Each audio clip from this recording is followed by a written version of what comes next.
Bonjour tout le monde, bienvenue dans ce premier tutoriel, à savoir la gestion des fenêtres sur Photoshop.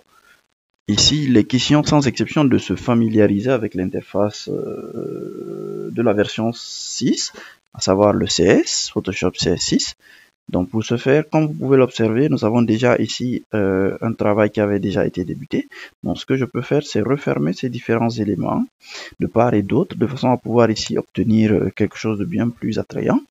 Et donc, dans cette optique, nous allons tout simplement commencer par structurer le contenu, à savoir, dans un premier temps, vous avez ici les menus, à savoir fichier, édition, image, calque, type, sélection, filtre, 3D, affichage, fenêtre et aide. Juste en bas de ces menus, vous avez ici les options de menu.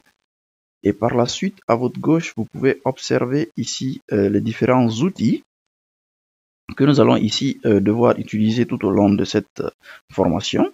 Mais également, nous constatons des panneaux de part et d'autre ici incrustés, à savoir celui des historiques et bien évidemment des calques.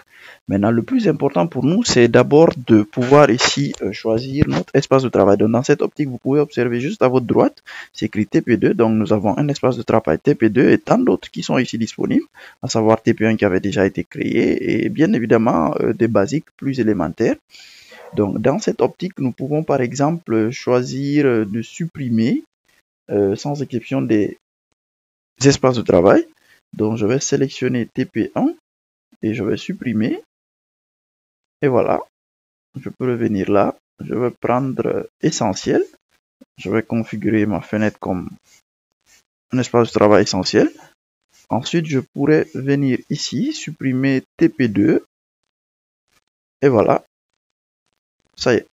Maintenant, il sera question ici de venir recréer un nouveau élément, à savoir un nouvel espace de travail que je vais appeler dorénavant TP1.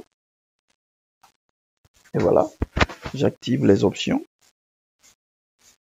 de raccourci et de menu, j'enregistre. Maintenant, à présent, nous observons que nous avons TP1 qui est actif. Et il est question pour nous de pouvoir ici tout simplement développer ces différents points pour ce qui est des panneaux. Donc, lorsque vous prenez un panneau de préférence, vous avez la possibilité de le réduire avec cette double flèche. Là, c'est pareil que pour les autres. Mais également, vous avez la possibilité de les déplacer. Donc, il suffit juste de placer le curseur sur l'un d'entre eux, sur la barre noire. Là, vous pouvez observer, je maintiens le clic gauche et je peux le déplacer à volonté. Donc là, c'est une possibilité.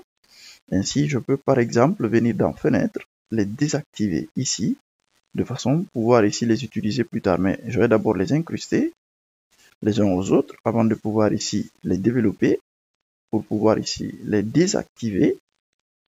Excusez-moi, j'ai activé les informations. Je désactive 1, 2, 3. Et ça va rester celui des outils que je peux aussi désactiver, celui des options. Là, j'obtiens un espace de travail beaucoup plus propre. Je peux réorganiser mes fenêtres en les rajoutant.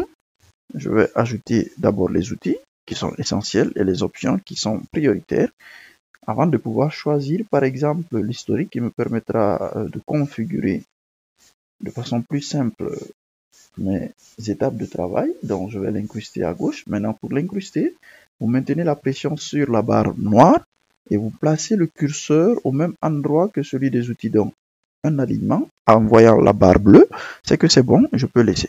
Je vais rajouter le dernier point de façon préférentielle, celui qui concerne les calques. Là, et lui vient automatiquement à ma droite.